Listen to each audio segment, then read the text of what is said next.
भिक्षुओं के लिए, भिक्षुओं ने और उनके भक्तों में और गृहस्थों के लिए सदैव सत्य वचन का सहारा लेना चाहिए। सत्य के लिए आचार्यों ने सबसे पहले मौन की भाषा कही है कि मौन रहें। यदि आप मौन नहीं रह सकते हैं तो फिर भाषा समिति का उपदेश दिया कि आप हित मित और प्रिय वचनों को बोलें। ऐसे वचन बोलें जिससे किसी का रूठा हुआ मन स्वस्थ हो जाए और वे भी अपने जीवन में सत्य की ओर सन्मुख हो सकें। ये भाषा समिति है। इसे सिर्फ साधुओं के लिए ही नहीं बल्कि गृहस्थों के लिए भी अपनाना चाहिए। जो लोग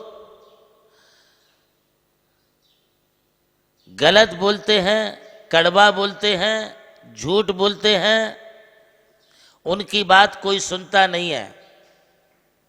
आज एक साधु के प्रवचनों को सुनने के लिए हजारों और लाखों की तादाद में लोग इकट्ठे होते हैं, क्योंकि वहाँ पर सत्य हमारे लिए सुनने को मिलता है।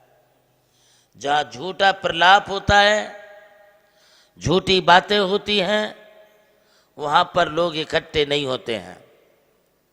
महानुभावों, आज उत्तम सत्य धर्म के दिन आप सबने सत्य धर्म की भी पूजा की। मुझे तो भगवान आदिनाथ से लेके महावीर पर्यंत 24 तीर्थंकरों की मूर्तियां दिखलाई पड़ी। भरत, बाहुबली और राम भगवान की मूर्ति हमने देखी, किंतु कहीं हमने सत्य नहीं देखा। आज जहां भी जिन भी मूर्तियों की पूजा अर्चा होती है, जहां भी मंदिरों में उपासना होती है, वो सत्य की उपासना होती है। हमारे तीर्थंकर सत्य के उपासक थे, इसलिए उन परमात्मा के लिए एक मूर्ति के लिए प्रतिमा के रूप में आज विराजमान किया गया। यही तो सत्य धर्म है। हम अपने मंदिरों में जिनवाणी की स्थापना करते हैं, क्योंकि जिनवाणी जिनेंद्र भगवान की वाणी है जो आगम के रूप में प्राप्त हुई है। इसका मतलब हमने मंदिर में देवता के रूप में यदि अरिहंतों की स्थापना की तो वो सत्य के प्रतीक है। यदि हमने मंदिरों में जिनवाणी जिनागम को विराजमान किया है तो वो सत्य के प्रतीक है। आज इस अवसर पर मैं समाज के लिए ये भी कहना चाहूँगा कि आप अपने मंदिरों में, अपने उपासना और स्थानकों में, अपनी धर्मशालाओं में, अपने संत निवास में यदि आप साधुओं के लिए स्थान देते हो, इसका मतलब आप सत्य के लिए स्थान देते हो। क्या मंदिरों में, उपाश्रयों में या अपने ग्रंथालयों में क्या हम झूठी कल्पनाएं करते हैं? नहीं करते हैं। ये बड़े सच्चाई के साथ आपको स्वीकार करना चाहिए। और सत्य की उपासना हम जब करते हैं तो शास्त्र और आगम यह कहते हैं कि सत्य में भगवम, सत्य ही भगवान है। सत्य से बड़ा और कुछ नहीं है।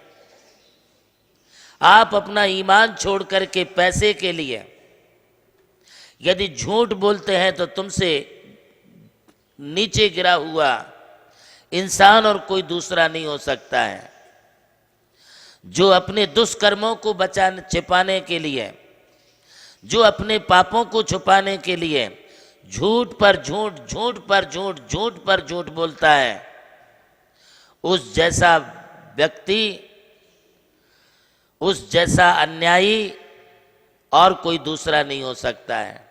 ध्यान में रखें, सत्य एक ही बार बोला जाएगा, बार बार नहीं बोला जाएगा, किंतु झूठ बार बार बोला जाएगा, बार बार दोहराया जाएगा। 1000 बार दोहराया गया झूठ सत्य नहीं होता है। एक अंधे को कुछ नहीं दिखता है। क्या 10, 25, 50, 100, 1000 अंधे एक साथ इकट्ठे हो जाए तो क्या उन सबको मिलके थोड़ा दिखेगा? नहीं दिखता है, क्योंकि सब अंधे ही अंधे हैं। झूठे और झूठा प्रलाप करने वाले मेजॉरिटी में कितने भी इकट्ठे हो जाएं और झूठ के लिए कितने भी लड़ने के लिए तैयार हो जाएं, उनकी कभी विजय नहीं होती है। विजय होती है सत्य की। इसलिए कहते कि सत्यमेव जयते, यतो धर्म ततो जया। सिर्फ एक सत्य के कारण ही तुम्हारी विजय हो सकती है। आदमी अपने सत्य को बचाने के लिए पैसा छोड़ देता है, परिवार छोड़ देता है, बाल बच्चों को छोड़ देता, कुटुंब परिवार के लिए त्याग कर देता, किंतु एक सत्य को पाने के लिए राजा हरिश्चंद्र जैसा सत्यवादी बन करके अपने सत्य पर अड़िग रहते हुए शमशान और वन में रहना मंजूर करता है, किंतु झूठा जीवन जीते हुए भवनों में रहना मंजूर नहीं करता है। मैं सत्य धर्म की उपासना के लिए आप सबके लिए प्रेरित करता हूँ। आप और अपने बच्चों को झूठ बोलने के मार्ग पर लेके मत चलिए। महिलाएं इस बात को विशेष रूप से ध्यान में रखें, छोटी छोटी बातों को लेके झूठ ना बोलें। आप जैन हैं, जैन की पहचान सत्य से है, इसे बनाए रखें। आज इतना ही। प्रभु श्री राम की जन्मभूमि अयोध्या रही और मोक्ष भूमि मांगी तुंगी। इसी यात्रा में उनके चरणों की रथ से पावन हुई ये भूमि राम टेकड़ी, जहां अनादि निधन महामंत्र नमोकार को समर्पित दिव्य तीर्थ का निर्माण हुआ। नमोकार तीर्थ जो स्थित है नासिक जिले की चांदवड़ तहसील के ग्राम मालसाने में, परम पूज्य गणाधिपति गणधराचार्य श्री कुंतु सागर जी महाराज के उत्तराधिकारी शिष्य परम पूज्य सारस्वताचार्य देवनंदी जी महाराज ने कई तीर्थों के जीर्णोद्धार के पश्चात एक ऐसे तीर्थ की परिकल्पना की कि जहां के दर्शन मात्र से ही जैन धर्म का ज्ञान हो सके, जिसके विशाल प्रांगण में प्रवेश करते ही दर्शन होते हैं विश्व के सबसे ऊंचे समोशरण के 108 फीट ऊंचा यह समोशरण बोलता हुआ समोशरण होगा, जो आधुनिक टेक्नोलॉजी पर आधारित होगा। इसकी परिक्रमा आप मिनी ट्रेन और नौका विहार के माध्यम से भी कर सकेंगे। समोशरण में भूतल पर कलिकुंड पार्श्वनाथ भगवान और पद्मावती माता के 24 स्वरूप विराजमान है। प्रथम तल पर चंद्रप्रभु भगवान की 32 फीट ऊंची अति मनोहर पद्मासन प्रतिमा विराजमान है।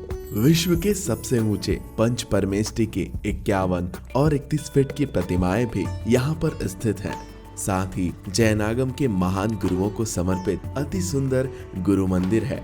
ध्यान कक्ष, ग्रंथालय, संत भवन, 22,000 स्क्वायर फीट का विशाल पिलरलेस हॉल और 200 से अधिक कमरों की धर्मशाला, भोजनशाला, समाज जन हेतु कम खर्च में मांगलिक आयोजन के लिए मंगल कार्यालय और आगामी योजना में है जैन नॉलेज सिटी। और इस भूमि पर आकर आपको अनुभव होगा नमोकार केवल एक तीर्थ नहीं, एक दिव्य अनुभूति है। वो अनुभूति आपकी भी प्रतीक्षा में है।